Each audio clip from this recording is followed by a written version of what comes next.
La cuisson des épinards. Passons rapidement sur les questions d'enfants, les « je n'aime pas les épinards » qui n'ont aucun intérêt, et consacrons-nous plutôt à cette recette d'épinards qui était donnée par Jean-Anthelme Brillat-Savarin à propos d'un certain chanoine chevrier. Je rappelle que Brillat-Savarin était juriste et gastronome, mais pas scientifique.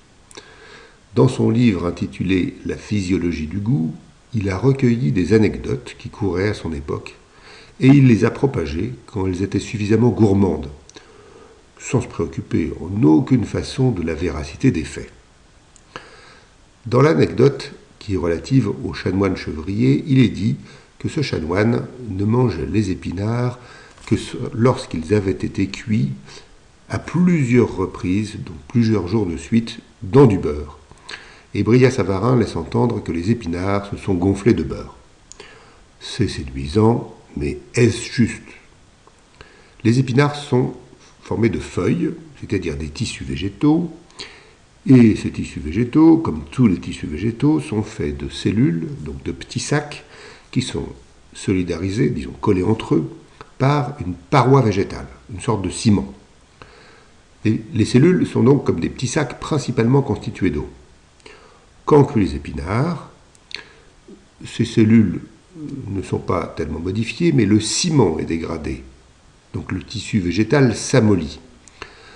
Ce ciment est dégradé parce qu'il est constitué de cellulose et de pectine, donc les mêmes molécules qui font les confitures, et que les pectines sont progressivement dégradées par la chaleur. Un peu d'eau sort des feuilles, comme on le voit facilement quand on cuit des épinards, et évidemment, si on n'a pas évaporé cette eau, il n'y a pas de variation de masse totale, car rien ne se perd et rien ne se crée, comme disaient les Grecs de l'Antiquité déjà.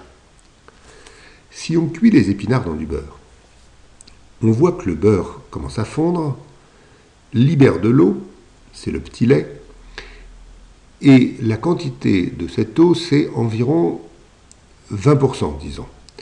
Alors, ce n'est pas 20% parce que la loi fixe une proportion maximale d'eau, ce qui évite que des malhonnêtes puissent vendre du beurre qui serait alourdi avec de l'eau. Bon, revenons aux épinards. Cuire les épinards dans du beurre, c'est à la fois fondre le beurre, libérer le petit lait, amollir les feuilles, évaporer l'eau qui est sortie des feuilles ou qui est venue du beurre, et finalement, la matière grasse, qui donc est liquide, viendra se loger entre les feuilles par le phénomène de capillarité. Et le fait que les feuilles soient très minces conduit à une bonne possibilité de migration de la matière grasse. On obtient une sorte de millefeuille, épinards, beurre, etc. Quand on cuit dans du beurre, en plus, après une certaine quantité de beurre, on peut disperser les épinards dans du beurre, mais ce n'est guère appétissant. On a fait du beurre aux épinards, on a pu faire des épinards. Évidemment, la cuisson renouvelée du beurre conduit à améliorer le beurre noisette qui se forme progressivement. Et l'on sait combien un beurre noisette, c'est quelque chose de bon. Autrement dit, les épinards recuits seraient une sorte d'excuse pour manger un extraordinaire beurre noisette. Ceci doit m'inciter à vous dire que mon ami Pierre Gagnère, quand il prépare du beurre noisette, ajoute périodiquement de l'eau à la casserole. Plus exactement, du jus de citron, du jus d'orange. Et il ajoute cette eau afin de ralentir, de contrôler le brunissement de la matière grasse, qui ne doit pas charbonner. Les procédés de confection du beurre noisette sont très mal connus du point de vue chimique.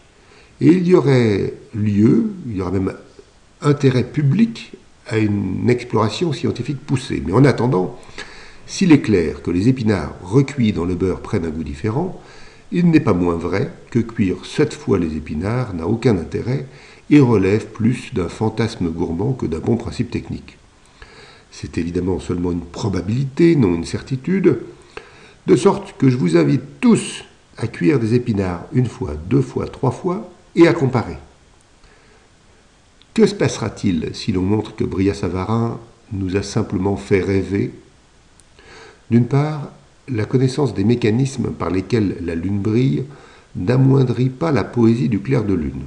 De même pour les épinards. D'autre part, avec les expériences, on sera fixé sur les conditions de cuisson correcte des épinards, ce qui permettra d'en préparer de meilleurs pour nos amis. Enfin, je peux témoigner que, croyant pour l'instant que l'anecdote de Brillat-Savarin est pure invention, je ne cesse pas d'admirer l'œuvre de Brillat-Savarin, ni même de rêver à des épinards délicieusement cuits.